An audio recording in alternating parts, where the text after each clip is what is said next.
Bayangkan sebuah negeri di mana kesucian dianggap aib dan kemaksiatan dianggap kebanggaan. Disinilah Nabi Lut alaihi salam berdiri sendirian, menghadapi ribuan orang yang haus akan kehancuran fitrah. Tantangan mereka sangat berani, datangkanlah azab jika engkau benar. Dan malam itu, Allah benar-benar menjawab tantangan mereka. Apa yang sebenarnya terjadi saat para malaikat turun dengan menyamar? Dan mengapa istri sang Nabi sendiri ikut binasa?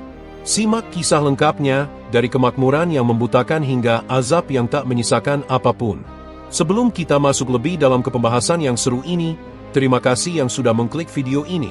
Semoga selalu diberikan kemudahan dan rezeki yang berlimpah. Amin ya Rabbal Alamin. Pada kali ini kami akan mempersembahkan cerita ini. Sebelum menonton, berasal dari kota mana sajakah pemirsa? Silahkan tulis dalam komentar. Dan jangan lupa tekan subscribe dan like agar channel ini dapat berkembang, agar bisa memberikan cerita yang lebih menarik lagi. Beribu-ribu tahun yang lalu, di sebuah lembah subur yang kini dikenal sebagai wilayah Laut Mati, Yordania, berdirilah sebuah negeri bernama Sodom. Secara geografis, Sodom bukanlah tempat sembarangan. Ia adalah permata di tengah padang pasir, sebuah oasis raksasa di mana sungai-sungai mengalir jernih membelah perkebunan kurma yang rimbun dan ladang-ladang gandum yang menguning keemasan. Matahari yang terbit di atas langit Sodom selalu disambut dengan pemandangan kerumunan ternak yang gemuk dan buah-buahan yang ranum, menandakan betapa Allah memberikan keberkahan materi yang luar biasa melimpah kepada penduduknya. Namun, di balik keelokan alamnya, tersimpan kegelapan yang kian hari kian pekat. Kemakmuran yang seharusnya melahirkan rasa syukur justru menjadi racun bagi hati penduduknya. Masyarakat Sodom tumbuh menjadi kaum yang sangat materialistis dan memuja kenikmatan duniawi di atas segalanya. Mereka membangun rumah-rumah megah dengan arsitektur yang menunjukkan kesombongan, namun di dalamnya kering dari nilai-nilai kemanusiaan. Sifat kikir dan egois menjadi identitas sosial mereka. Bagi penduduk Sodom, orang asing bukanlah tamu yang harus dimuliakan, melainkan mangsa yang harus dieksploitasi. Mereka seringkali merampok para musafir yang melintasi perdagangan jalur utara-selatan. Tidak hanya merampas harta, mereka juga mulai melakukan tindakan-tindakan asusila yang melampaui batas kewajaran. Moralitas mereka runtuh, kejujuran dianggap kelemahan, dan kekejaman dianggap sebagai bukti kekuatan. Di tengah pasar yang ramai, kebisingan bukan lagi soal tawar-menawar dagangan, melainkan gelak tawa mengejek terhadap nilai-nilai kesucian. Kehidupan malam mereka dipenuhi dengan pesta pora yang melanggar setiap hukum fitrah yang pernah ada. Mereka merasa tak tersentuh, menganggap bahwa kekayaan dan letak kota mereka yang strategis adalah tameng yang akan melindungi mereka selamanya dari kehancuran.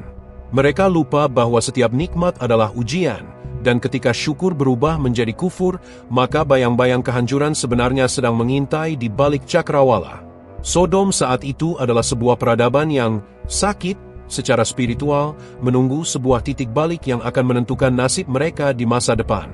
Di tengah kegelapan moral yang menyelimuti Sodom, Allah yang Maha Pengasih tidak membiarkan suatu kaum binasa tanpa adanya peringatan. Maka, diutuslah Nabi Lut alaihi salam ke tengah-tengah mereka. Nabi Lut bukanlah orang asing dalam silsilah kenabian. Beliau adalah putra Haran, yang berarti beliau adalah keponakan kandung dari sang Khalilullah, Nabi Ibrahim. Beliau tumbuh dalam asuhan iman yang kokoh dan menyaksikan sendiri bagaimana Nabi Ibrahim mempertahankan tauhid di hadapan Raja Namrud. Atas perintah Allah, Nabi Lut berhijrah dari tanah Irak menuju Sodom. Misinya sangat berat, menjadi mercusuar di tengah badai kemaksiatan. Beliau menetap di sana bukan untuk mencari kekayaan, melainkan untuk membawa risalah ketuhanan. Dengan penuh kesabaran, Nabi Lut mulai berbaur, membangun keluarga, dan mencoba menyentuh hati penduduk Sodom dengan tutur kata yang lembut namun tegas. Nabi Lut berdiri di tengah alun-alun kota, memandang wajah-wajah yang sudah tertutup oleh debu-debu dosa. Dengan suara yang tenang namun berwibawa, beliau mulai menyampaikan pesannya, "Wahai kaumku, bertakwalah kepada Allah. Sesungguhnya aku adalah seorang rasul kepercayaan yang diutus kepadamu." Beliau tidak meminta imbalan harta sedikit pun. Satu-satunya yang beliau inginkan adalah melihat mereka kembali kepada fitrah manusia yang luhur dan menyembah Allah yang Maha Esa. Namun, kehadiran Nabi Lut disambut dengan dingin, bahkan dengan permusuhan yang nyata. Bagi penduduk Sodom, kehadiran seorang pemberi peringatan adalah ancaman bagi kebebasan mereka yang liar. Mereka melihat Nabi Lut sebagai sosok asing yang berusaha mencampuri urusan kesenangan mereka. Setiap kali Nabi Lut mengingatkan tentang hari pembalasan, mereka membalasnya dengan tawa meremehkan. Nabi Lut tidak menyerah. Beliau melihat dengan mata kepala sendiri bagaimana penyimpangan perilaku seksual dan sosial kian merajalela. Beliau merasa sesak melihat betapa indahnya negeri itu, namun betapa busuknya perilaku orang-orang di dalamnya. Di malam-malam yang sunyi, Nabi Lut sering bersujud, memohon kekuatan kepada Allah agar beliau mampu menyelamatkan kaum ini dari jurang kehancuran. Beliau adalah sosok yang penuh kasih sayang, yang tetap berusaha berdakwah meskipun dicaci maki, karena beliau tahu benar betapa pedihnya azab yang akan menimpa jika mereka terus melampaui batas. Perjuangan Nabi Lut di Sodom bukan sekadar pertarungan kata-kata, melainkan pertarungan antara kesucian melawan kemurkaan, dan cahaya melawan kegelapan yang paling pekat. Puncak dari kegelapan di negeri Sodom bukanlah sekadar pencurian atau kekikiran, melainkan sebuah penyimpangan perilaku yang belum pernah tercatat dalam sejarah umat manusia sebelumnya.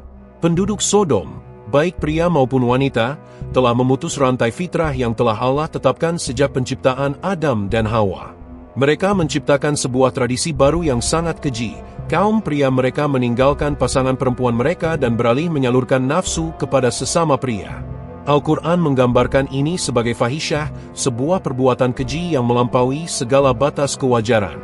Suasana di kota Sodom kian hari kian mencekam bagi siapapun yang masih memiliki nurani. Perilaku menyimpang ini dilakukan secara terang-terangan di ruang publik, di pasar-pasar, dan di pertemuan-pertemuan mereka tanpa rasa malu sedikit pun. Mereka menganggap hubungan tersebut sebagai simbol kebebasan dan progresivitas, sementara pernikahan yang sah dan suci antara pria dan wanita dianggap sebagai tradisi kuno yang membosankan. Mereka benar-benar telah buta secara spiritual, hati mereka telah tertutup oleh kerak-kerak syahwat yang mendidih. Nabi Lut melihat fenomena ini dengan rasa sakit yang mendalam di dadanya. Beliau menyaksikan bagaimana tatanan keluarga hancur, bagaimana hak-hak perempuan diabaikan, dan bagaimana generasi mendatang akan kehilangan jati diri jika perilaku ini terus berlanjut. Beliau berkata kepada mereka dengan nada penuh kesedihan sekaligus peringatan keras, "Mengapa kamu melakukan perbuatan keji itu, sedang kamu melihatnya, kekejiannya? Mengapa kamu mendatangi laki-laki untuk memuaskan nafsu, bukan mendatangi perempuan? Sebenarnya kamu adalah kaum yang tidak mengetahui akibat perbuatanmu." Namun, peringatan Nabi Lut dianggap sebagai angin lalu. Bahkan, mereka merasa bangga dengan keunikan dosa mereka. Mereka merasa telah menemukan cara baru untuk menikmati hidup yang tidak diketahui oleh orang-orang terdahulu. Inilah bentuk kesesatan yang paling nyata, ketika sebuah kemungkaran dianggap sebagai sebuah kebanggaan, dan ketika penyimpangan dianggap sebagai sebuah identitas yang harus dirayakan. Sodom bukan lagi sekadar kota yang berdosa, ia telah menjadi epicentrum pembangkangan terhadap hukum alam dan hukum Tuhan. Di hadapan nasihat-nasihat lembut Nabi Lut yang penuh kasih sayang, hati kaum Sodom justru kian membatu. Kesombongan mereka telah mencapai puncaknya. Setiap kali Nabi Lut berdiri di tengah kerumunan untuk mengingatkan tentang keberadaan Allah dan hari perhitungan, yang ia terima hanyalah cemoohan, tawa merendahkan, dan tatapan penuh kebencian. Mereka tidak hanya menolak ajaran Nabi Lut, tetapi juga mulai merancang makar untuk membungkam suara kebenaran tersebut. Logika kaum Sodom telah terbalik. Bagi mereka, kemurnian adalah sebuah aib dan kesucian adalah sebuah gangguan. Mereka merasa terhina bukan karena dosa mereka, melainkan karena ada orang suci yang tinggal di tengah-tengah mereka. Dalam pertemuan-pertemuan rahasia maupun terbuka, mereka mulai menyuarakan ancaman, "Usirlah Lut beserta keluarganya dari kota ini. Mereka adalah orang-orang yang terlalu bersih, orang-orang yang sok suci." Ironi ini terekam abadi dalam sejarah, bagaimana sebuah masyarakat yang tenggelam dalam kotoran moral justru merasa terganggu oleh kehadiran seseorang yang berusaha membersihkan mereka. Sikap keras kepala mereka tidak berhenti pada ancaman pengusiran. Ketika Nabi Lut memperingatkan tentang azab Allah yang sangat pedih yang bisa turun kapan saja, mereka justru menjawab dengan tantangan yang sangat sombong. Mereka berkata dengan nada mengejek, "Wahai Lut, jika memang apa yang kamu katakan itu benar, dan jika memang Tuhanmu itu berkuasa, maka datangkanlah azab itu sekarang juga kepada kami.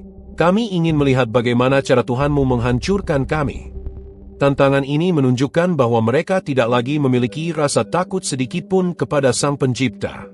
Nabi Lut merasa sangat terasing di negeri yang subur itu. Beliau melihat bahwa setiap pintu hati kaumnya telah terkunci rapat dari dalam. Tidak ada lagi celah bagi cahaya hidayah untuk masuk. Namun, sebagai seorang nabi yang setia, beliau tetap bertahan, terus berdoa, dan terus berdakwah meski hanya segelintir orang yang mau mendengarkan. Kesombongan kaum Sodom ini menjadi alasan kuat mengapa rahmat Allah mulai ditarik dari negeri tersebut, menyisakan ruang bagi murkanya yang akan segera mengguncang dunia. Keangkuhan mereka bukan hanya menghancurkan moral mereka sendiri, tetapi juga sedang menarik tali lonceng kehancuran fisik mereka yang sudah di ambang pintu. Seiring berjalannya waktu, dakwah Nabi Lut bukan lagi dianggap sebagai angin lalu, melainkan dianggap sebagai gangguan yang tak tertahankan bagi kenyamanan penduduk Sodom. Kesombongan mereka telah mencapai taraf di mana mereka merasa lebih tinggi daripada hukum Tuhan. Mereka tidak lagi sekadar bersembunyi dalam melakukan dosa, tetapi telah melembagakan kemaksiatan tersebut sebagai bagian dari gaya hidup kota yang dianggap modern pada zamannya. Setiap kali Nabi Lut melewati kerumunan, bisik-bisik kebencian berubah menjadi teriakan provokasi yang memekakkan telinga. Hati mereka telah membatu, tertutup oleh lapisan-lapisan keserakahan dan pemuasan nafsu yang tak pernah usai. Mereka memandang Nabi Lut dengan tatapan sinis, seolah-olah beliau adalah seorang pengacau yang ingin merusak tatanan kesenangan yang telah mereka bangun dengan susah payah. Logika mereka telah jungkir balik. Bagi penduduk Sodom, orang yang menjaga kesucian diri adalah orang yang aneh, sementara mereka yang berkubang dalam noda adalah orang yang normal. Ketegaran Nabi Lut dalam menjaga prinsip tauhid dianggap sebagai bentuk kesombongan intelektual yang harus mereka runtuhkan. Dalam sebuah pertemuan besar di alun-alun kota, para pemuka Sodom secara terang-terangan menantang otoritas Nabi Lut. Mereka tidak lagi mau mendengar penjelasan tentang hari kiamat atau balasan di akhirat. Dengan penuh keangkuhan, mereka berdiri di hadapan Nabi Lut sambil berkacak pinggang, menyatakan bahwa mereka tidak takut pada ancaman apapun. "Jika engkau benar-benar seorang utusan Tuhan," teriak salah satu dari mereka yang disambut gelak tawa massa, "maka buktikanlah. Mengapa Tuhanmu hanya mengancam? Jika ia memang ada dan ia murka, biarlah langit runtuh menimpa kami sekarang juga." Kesombongan ini adalah puncak dari penolakan mereka, sebuah tantangan terbuka kepada Sang Pencipta yang menandakan bahwa waktu bagi mereka untuk bertaubat telah habis. Puncak dari kebencian kaum Sodom akhirnya berujung pada intimidasi fisik dan rencana pengusiran secara massal. Mereka merasa bahwa keberadaan Nabi Lut dan segelintir pengikutnya yang setia adalah noda bagi kota mereka yang bebas. Mereka mulai menyebarkan ultimatum di seluruh penjuru kota. Siapapun yang mengikuti ajaran Lut, atau siapapun yang tetap bersikeras menjaga kesucian diri, tidak memiliki tempat di tanah Sodom. "Usirlah mereka," menjadi slogan yang menggema di setiap sudut jalan. Mereka ingin membersihkan kota mereka dari orang-orang yang mereka sebut sebagai orang-orang yang sok suci. Nabi Lut kini berada dalam posisi yang sangat terjepit. Ancaman itu bukan sekadar gertakan, rumah beliau mulai diawasi dan ruang gerak dakwahnya diputus total. Yang lebih menyakitkan bagi hati beliau adalah kenyataan bahwa di dalam rumah tangganya sendiri, beliau tidak menemukan dukungan penuh. Istrinya, meski secara lahiriah mendampingi Nabi Lut, diam-diam menjalin komunikasi dengan para pemuka kaum Sodom dan mendukung gaya hidup mereka. Pengkhianatan domestik ini menambah beban berat di pundak Nabi Lut, menjadikannya salah satu nabi dengan ujian keluarga yang paling menggetarkan hati. Dalam kesendirian dan keterhimpitannya, setelah bertahun-tahun bersabar menghadapi cemoohan tanpa batas, Nabi Lut akhirnya mengangkat kedua tangannya ke langit. Bukan karena dendam pribadi, melainkan karena beliau menyadari bahwa kaum ini tidak lagi memiliki harapan untuk kembali ke jalan yang benar. Beliau berdoa dengan suara yang lirih namun menembus arsi. "Ya Tuhanku, tolonglah aku dengan menimpakan azab atas golongan orang-orang yang berbuat kerusakan itu." Quran Surat Al-Ankabut 30. Doa ini adalah sebuah titik balik sejarah. Ketika seorang nabi yang dikenal penuh kasih sayang akhirnya memohon keputusan kepada Allah, itu berarti pintu rahmat bagi kaum tersebut telah tertutup dan digantikan oleh gerbang keadilan ilahi. Nabi Lut menyadari bahwa membiarkan kaum ini terus hidup hanya akan menyebarkan racun moral ke seluruh bumi. Maka, langit pun mulai bersiap untuk memberikan jawaban atas doa sang nabi dan tantangan kaum yang sombong itu. Setelah doa Nabi Lut membumbung ke langit, Allah Subhanahu wa Ta'ala mengutus beberapa malaikat, di antaranya adalah malaikat Jibril, untuk turun ke bumi. Sebelum mereka menuju Sodom, Para malaikat ini terlebih dahulu mampir ke kediaman Nabi Ibrahim untuk menyampaikan kabar gembira tentang kelahiran Ishak, sekaligus menyampaikan misi penghancuran kaum Sodom. Meskipun Nabi Ibrahim sempat mencoba bernegosiasi karena mengkhawatirkan keselamatan keponakannya, Lut, para malaikat menegaskan bahwa keputusan Allah telah tetap dan Lut serta pengikutnya akan diselamatkan. Para malaikat tersebut turun ke bumi dengan menyamar menjadi beberapa pria yang sangat tampan, dengan wajah yang bercahaya dan pakaian yang sangat bersih. Mereka tiba di gerbang kota Sodom pada waktu senja, saat matahari mulai tergelincir di ufuk barat. Di sana, mereka bertemu dengan putri Nabi Lut yang sedang mengambil air. Sang putri, yang menyadari bahaya besar jika ayahnya menerima tamu setampan itu di tengah masyarakat yang predator, segera memperingatkan mereka. Namun, atas perintah Allah, para tamu tersebut tetap menuju rumah Nabi Lut. Saat Nabi Lut membukakan pintu dan melihat wajah-wajah tamunya, hatinya bukannya gembira, melainkan mencelos dan dipenuhi kekhawatiran yang luar biasa. Al-Quran menggambarkan perasaan ini, dan ketika utusan-utusan kami, para malaikat, itu datang kepada Lut, dia merasa sedih dan merasa sempit dadanya karena kedatangan mereka. Quran Surat Hud 77. Nabi Lut tahu benar bahwa kaumnya tidak akan membiarkan pria sesempurna ini lewat begitu saja. Beliau merasa tak berdaya untuk melindungi tamu-tamunya dari kebuasan syahwat kaumnya sendiri. Setiap langkah kaki tamu itu masuk ke dalam rumah, terasa seperti beban gunung yang menindih pundak Nabi Lut, karena beliau menyadari bahwa malam itu akan menjadi malam yang sangat panjang dan menentukan. Di saat Nabi Lut berusaha menyembunyikan tamu-tamunya dengan sangat rapi dan meminta keluarganya untuk menjaga rahasia ini rapat-rapat, sebuah pengkhianatan besar terjadi di bawah atapnya sendiri. Istri Nabi Lut, yang hatinya telah lama tertambat pada kesesatan kaum Sodom, melihat kehadiran pria-pria tampan tersebut bukan sebagai tamu yang harus dimuliakan, melainkan sebagai komoditas yang bisa ia jual kepada penduduk kota demi mendapatkan pengakuan atau imbalan dari para pembangkang. Tanpa sepengetahuan Nabi Lut, istrinya keluar rumah atau memberi isyarat kepada tetangganya. Dalam beberapa riwayat disebutkan ia menyalakan api atau memberikan tanda asap sebagai kode bahwa ada mangsa yang sangat menarik di rumahnya. Dengan lisan yang penuh fitnah, ia menyebarkan berita itu dari mulut ke mulut. Di rumah Lut ada pria-pria yang wajahnya belum pernah kulihat setampan itu seumur hidupku. Kabar ini menyebar seperti api yang membakar jerami kering di seluruh pelosok Sodom. Dalam waktu singkat, suasana sunyi malam itu pecah oleh suara langkah kaki yang berderap menuju rumah Nabi Lut.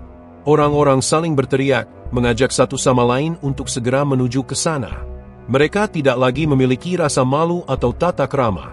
Nafsu yang telah lama mereka pupuk kini meledak mendidih mendengar kabar tentang tamu-tamu tersebut. Mereka datang dengan tergesa-gesa, mengabaikan segala aturan kesopanan dan hukum bertamu. Nabi Lut yang sedang menjamu tamunya tiba-tiba mendengar keributan besar di luar rumahnya. Pintu rumahnya mulai digedor dengan keras. Di luar sana, massa telah berkumpul dengan wajah-wajah yang gelap oleh nafsu, menuntut agar tamu-tamu tersebut diserahkan kepada mereka untuk dipuaskan. Pengkhianatan sang istri bukan hanya sekadar membocorkan rahasia, melainkan ia telah secara sadar mengundang kehancuran masuk ke dalam rumahnya sendiri, menjadikan dirinya bagian dari kaum yang akan segera menerima pembalasan ilahi. Nabi Lut kini berdiri sendirian di balik pintu, menjadi satu-satunya pembatas antara tamu-tamunya yang mulia dengan kaumnya yang telah kehilangan kemanusiaan. Suasana di depan rumah Nabi Lut berubah menjadi lautan manusia yang beringas. Cahaya obor yang mereka bawa memantulkan wajah-wajah yang penuh dengan nafsu rendah dan kesombongan. Mereka tidak lagi datang untuk berdiskusi, melainkan untuk menuntut hak yang mereka klaim secara paksa. Dinding-dinding rumah Nabi Lut bergetar akibat gedoran dan desakan massa yang semakin tak terkendali. Di dalam rumah, Nabi Lut berdiri dengan badan yang gemetar bukan karena takut akan keselamatannya sendiri, melainkan karena rasa malu yang luar biasa jika tamu-tamunya sampai disakiti atau dilecehkan. Dalam keputusasaan yang mendalam, Nabi Lut keluar menemui mereka dan mencoba melakukan negosiasi terakhir. Beliau berkata dengan suara yang syarat akan kesedihan, "Wahai kaumku, inilah putri-putriku, mereka lebih suci bagimu. Jika kamu mau menikahi mereka secara sah, maka bertakwalah kepada Allah dan janganlah kamu mencemarkan namaku di hadapan tamuku. Tidak adakah di antaramu seorang yang rasyid, berakal sehat?" Quran Surat Hud 78. Tawaran Nabi Lut ini adalah bentuk perlindungan maksimal seorang tuan rumah, namun mereka menjawab dengan ketulian hati yang sempurna. Mereka menyeringai dan berkata dengan nada yang sangat meremehkan, "Sesungguhnya engkau telah tahu bahwa kami tidak mempunyai keinginan terhadap putri-putrimu, dan engkau tentu tahu apa yang sebenarnya kami inginkan." Jawaban ini menunjukkan betapa fitrah mereka telah rusak total. Mereka tidak lagi menginginkan yang halal dan suci, melainkan hanya menginginkan apa yang menyimpang. Pada saat itu, kehinaan kaum Sodom telah mencapai titik nadir. Mereka benar-benar telah memutus hubungan dengan nalar sehat dan nurani, membiarkan diri mereka dikuasai sepenuhnya oleh kegelapan syahwat. Di saat masa mulai mendobrak pintu dan Nabi Lut merasa benar-benar terjepit, bahkan beliau sempat bergumam, "Seandainya aku mempunyai kekuatan untuk menangkis kalian atau aku dapat berlindung kepada keluarga yang kuat," tiba-tiba suasana di dalam ruangan berubah menjadi tenang dan penuh wibawa. Para tamu yang sedari tadi hanya diam memperhatikan kegelisahan Nabi Lut akhirnya berbicara dengan suara yang sangat menyejukkan sekaligus menggetarkan. "Wahai Lut, sesungguhnya kami adalah utusan-utusan Tuhanmu. Mereka sekali-kali tidak akan dapat mengganggu kamu," ucap para malaikat tersebut. Seketika itu, kegelisahan yang menghimpit dada Nabi Lut sirna, berganti dengan keyakinan yang kokoh. Salah satu dari malaikat tersebut, dalam banyak riwayat disebutkan malaikat Jibril, kemudian memberikan pelajaran pertama bagi mereka yang sedang berusaha merangsek masuk ke dalam rumah. Hanya dengan satu gerakan kecil, ada yang meriwayatkan dengan kibasan sayap atau hanya dengan perintah suara, Allah seketika melenyapkan penglihatan orang-orang yang mengepung rumah tersebut. Mata mereka tiba-tiba menjadi rata dengan kulit wajah atau tertutup oleh kegelapan total. Mereka yang tadinya beringas kini berteriak-teriak ketakutan, meraba-raba dinding dengan panik, dan saling bertabrakan satu sama lain dalam keadaan buta. "Selamatkan diri kalian.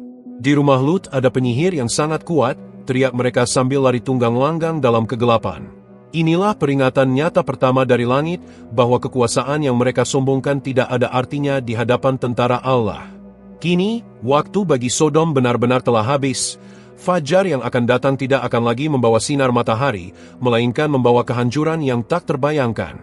Setelah kegaduhan di depan rumah Nabi Lut mereda akibat kebutaan mendadak yang menimpa para pengepung, suasana kota Sodom berubah menjadi sangat mencekam. Para malaikat kemudian menyampaikan instruksi yang sangat spesifik dan mendesak kepada Nabi Lut. Waktu yang tersisa bagi kaum Sodom hanya tinggal beberapa jam lagi hingga fajar menyingsing. Para malaikat berkata, "Pergilah kamu beserta keluargamu pada akhir malam, dan ikutilah mereka dari belakang. Janganlah ada seorang pun di antara kamu yang menoleh ke belakang, dan teruslah berjalan ke arah yang diperintahkan kepadamu." Nabi Lut segera mengumpulkan keluarga dan para pengikutnya yang masih setia untuk bersiap melakukan perjalanan yang akan menyelamatkan nyawa mereka. Instruksi untuk jangan menoleh ke belakang bukan sekadar perintah fisik, melainkan sebuah ujian keyakinan dan simbol pemutusan hubungan total dengan masa lalu yang penuh maksiat. Menoleh ke belakang berarti masih memiliki keterikatan emosional atau rasa kasihan terhadap peradaban yang telah rusak itu.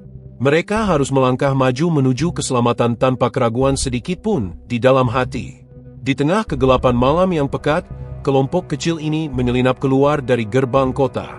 Nabi Lut berjalan di barisan paling belakang, memastikan tidak ada anggotanya yang tertinggal atau tergoda untuk berhenti. Langit malam itu terasa sangat berat, seolah-olah alam semesta sedang menahan napas menyaksikan kejahatan terakhir yang akan segera berakhir. Nabi Lut melangkah dengan hati yang bercampur aduk antara rasa syukur atas penyelamatan Allah dan rasa ngeri membayangkan apa yang akan segera menimpa kota yang telah lama ia tinggali tersebut. Di dalam barisan keluarga yang melarikan diri itu, ikut pula istri Nabi Lut. Meski ia melangkah bersama suaminya keluar dari gerbang Sodom, hatinya sama sekali tidak pernah berhijrah. Ia masih memikirkan harta benda, kenyamanan, dan teman-temannya yang gemar bermaksiat di dalam kota. Ia adalah sosok yang secara fisik bersama orang-orang beriman, namun jiwanya tetap terikat pada kebatilan. Al-Quran secara tegas menyebutkan bahwa ia termasuk orang-orang yang tertinggal dan ditakdirkan untuk binasa. Saat fajar mulai menyingsing, waktu yang telah dijanjikan Allah untuk turunnya azab, suara yang sangat dahsyat mulai menggetarkan bumi. Gemuruh yang belum pernah terdengar sebelumnya mulai memecah kesunyian subuh. Dalam ketakutan yang luar biasa, istri Nabi Lut melanggar perintah para malaikat. Hatinya yang goyah tidak mampu menahan rasa ingin tahu. Ia berhenti dan menolehkan wajahnya kembali ke arah kota Sodom yang sedang diguncang. Begitu ia menoleh, ia melihat pemandangan yang mengerikan dan saat itu juga azab Allah mengenainya. Beberapa riwayat menyebutkan ia terkena lemparan batu sijil, sementara riwayat lain menyatakan ia ikut terkubur bersama kaum yang ia cintai lebih dari kebenaran. Pengkhianatan sang istri berakhir dengan tragis. Ia menjadi simbol abadi bahwa kedekatan fisik dengan seorang nabi tidak akan mampu menyelamatkan seseorang jika hatinya sendiri yang memilih kegelapan. Ia mati dalam keadaan menoleh ke arah kehancuran, membuktikan bahwa pada akhirnya, setiap manusia akan dikumpulkan bersama apa yang mereka cintai. Nabi Lut terus melangkah maju tanpa menoleh, meninggalkan masa lalu yang kelam demi masa depan yang diridhai Allah. Waktu yang dijanjikan telah tiba. Saat cahaya fajar pertama mulai menyentuh puncak-puncak bangunan megah di Sodom, sebuah jeritan dahsyat, sayha, yang menggelegar membelah angkasa. Suara itu begitu kuat hingga mampu mencabut nyawa dari raga dan meruntuhkan fondasi-fondasi batu. Namun, itu barulah permulaan dari kemurkaan ilahi. Allah memerintahkan malaikat Jibril untuk menancapkan ujung sayapnya ke dalam bumi yang dipijak oleh kaum Sodom, lalu mengangkat seluruh negeri itu beserta isinya tinggi-tinggi ke langit. Kota yang tadinya penuh dengan tawa kesombongan dan pesta pora itu kini terangkat ke angkasa dalam kesunyian yang mencekam. Konon, malaikat-malaikat di langit terdekat pun bisa mendengar suara kokok ayam dan gonggongan anjing dari kota yang terangkat itu. Kemudian, dalam satu momentum keadilan yang mutlak, Allah memerintahkan agar negeri itu dibalikkan. Bagian bumi yang paling bawah dijadikan yang paling atas, lalu dihempaskan kembali ke bumi dengan kekuatan yang tak terlukiskan. Al-Quran menggambarkan momen ini dalam surat Hud ayat 82. Maka ketika datang azab kami jadikan negeri kaum Lut itu yang di atas ke bawah, kami balikkan. Peristiwa ini bukan sekadar kehancuran fisik, melainkan simbol filosofis yang mendalam, karena kaum Sodom telah menjungkirbalikkan fitrah manusia, menukar pasangan halal dengan sesama jenis, maka Allah pun menjungkirbalikkan tanah tempat mereka berpijak. Kota Sodom yang subur itu dalam sekejap terkubur di bawah reruntuhannya sendiri, tenggelam ke dalam perut bumi yang seolah-olah menolak untuk menyangga mereka lebih lama lagi. Belum kering rasa ngeri akibat bumi yang dibalikkan, Allah menyempurnakan hukuman bagi mereka yang masih tersisa atau mencoba melarikan diri dengan hujan batu yang mengerikan. Dari langit yang menghitam, turunlah batu-batu dari tanah yang terbakar, sijil, secara bertubi-tubi. Ini bukanlah hujan meteor biasa, melainkan azab yang sangat terukur dan presisi. Setiap batu tersebut telah diberi tanda oleh Allah untuk mengenai individu-individu tertentu yang telah melampaui batas. Batu-batu itu menghujam dengan kecepatan tinggi, menembus bangunan dan menghancurkan apa saja yang dilewatinya. Al-Quran menjelaskan, dan kami hujani mereka dengan batu dari tanah yang terbakar dengan bertubi-tubi yang diberi tanda oleh Tuhanmu. Quran Surat Hud 82-83. Tidak ada satupun tempat persembunyian yang aman. Mereka yang tadinya merasa sangat berkuasa dan tidak tersentuh, kini lari tunggang langgang tanpa arah, hanya untuk menemukan bahwa takdir Allah selalu lebih cepat daripada langkah kaki mereka. Hujan batu ini menjadi penutup bagi eksistensi kaum Sodom. Suara gemuruh batu yang menghantam bumi bercampur dengan teriakan penyesalan yang sudah terlambat. Dalam waktu singkat, kota yang tadinya hijau dan makmur itu berubah menjadi hamparan puing-puing hitam yang mati. Bau belerang dan api menyengat udara, menandakan bahwa rahmat Allah telah benar-benar ditarik dari tempat itu. Allah tidak menzalimi mereka, merekalah yang telah menzalimi diri sendiri dengan menantang Sang Pencipta secara terang-terangan dan menolak peringatan nabinya hingga batas waktu terakhir. Sodom pun lenyap dari peta peradaban, meninggalkan bekas luka yang akan diingat oleh bumi selamanya. Setelah badai batu mereda dan debu-debu kehancuran mulai mengendap, negeri Sodom yang dulunya menjadi permata hijau di lembah sungai itu telah berubah total. Allah tidak membiarkan jejak mereka hilang begitu saja. Sebaliknya, Allah menjadikan bekas reruntuhan mereka sebagai sebuah ayat, tanda kekuasaan, bagi generasi manusia yang datang setelahnya. Kini, wilayah yang pernah dihuni oleh kaum Lut itu dikenal secara geografis sebagai kawasan Laut Mati atau Bahrul Mayit. Secara simbolis dan biologis, tempat itu seolah menjadi saksi bisu atas penolakan terhadap kehidupan. Kadar garam yang sangat tinggi di Laut Mati membuatnya tidak mampu menopang kehidupan ikan atau tumbuhan air, seakan alam sendiri menunjukkan bahwa penyimpangan fitrah hanya akan menghasilkan kematian dan kemandulan eksistensi. Al-Quran secara eksplisit menantang para pengelana dan kaum Quraisy pada masa itu, serta manusia modern saat ini, untuk mengambil pelajaran dari tempat tersebut. Dalam surat Asy-Syaffat ayat 137-138 disebutkan, "Dan sesungguhnya kamu benar-benar melewati bekas-bekas mereka di waktu pagi dan di waktu malam. Maka apakah kamu tidak memikirkannya?" Narasi kehancuran kaum Sodom bukanlah sekadar dongeng tentang kemurkaan, melainkan pengingat bahwa kebebasan manusia tetap memiliki batas yang disebut dengan fitrah. Pelajaran terbesarnya adalah bahwa kemajuan ekonomi dan kesuburan tanah suatu bangsa tidak akan mampu melindunginya jika pondasi moral dan spiritualnya telah runtuh. Allah menunjukkan bahwa Dia Maha Penyabar dalam memberi kesempatan, namun jika kesombongan telah menutup pintu bertaubat dan tantangan terhadap azab telah dilontarkan, maka keadilannya akan tegak dengan mutlak. Hingga hari ini, kisah Nabi Lut dan kaumnya tetap berdiri sebagai menara peringatan agar manusia senantiasa menjaga kesucian diri, menghormati pasangan yang halal, dan menyadari bahwa setiap tindakan memiliki konsekuensi yang melintasi batas dunia hingga ke akhirat.